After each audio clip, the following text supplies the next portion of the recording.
नागपूर औरंगाबाद हायवेवर मंगरूळ चव्हाळा या गावाजवळ एका इसमास ट्रकने चिरडले.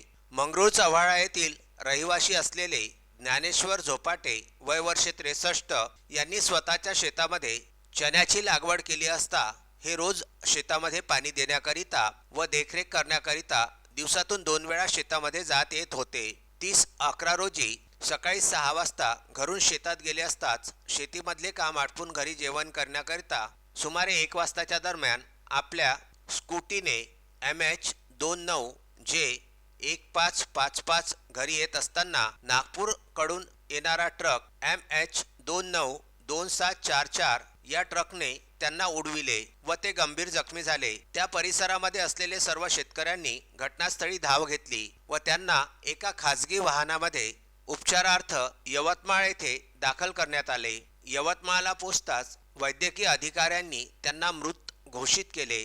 हा ट्रक घुग्गुसवरून धुळेकरिता सिमेंट घेऊन चालला होता. नेर परसोपंत येथील रहिवासी नासिर खान यांच्या मालकीचा हा ट्रक आहे. मंगरूळ चव्हाळा पोलीस स्टेशनला ही घटना कळताच पोलीस कर्मचाऱ्यांनी तो ट्रक सालोड येथे अडवून ड्रायव्हर वसीम खान सिकंदर वय वर्षे 30 राहणार पठाणपुरा नेर परसोपंत यांना पोलिसांनी ताब्यात घेतलं. भारतीय दंडविधानाच्या 279, 338, 304 नुसार त्यांच्यावर कार्यवाही करण्यात आली. पुढील तपास मंगरूळ चव्हाळा पोलीस स्टेशनचे ठाणेदार प्रकाश तायडे करीत आहेत.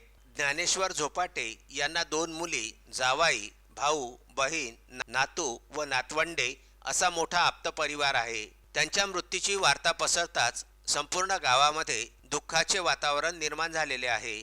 पोलीस हेड कॉन्स्टेबल नितीन मुर्तेकर व नापोका प्रफुल्ल वाढोणकर, महिला पोलीस कॉन्स्टेबल इतेशा राऊत, मनोज चौधरी अधिक चौकशी करीत आहे.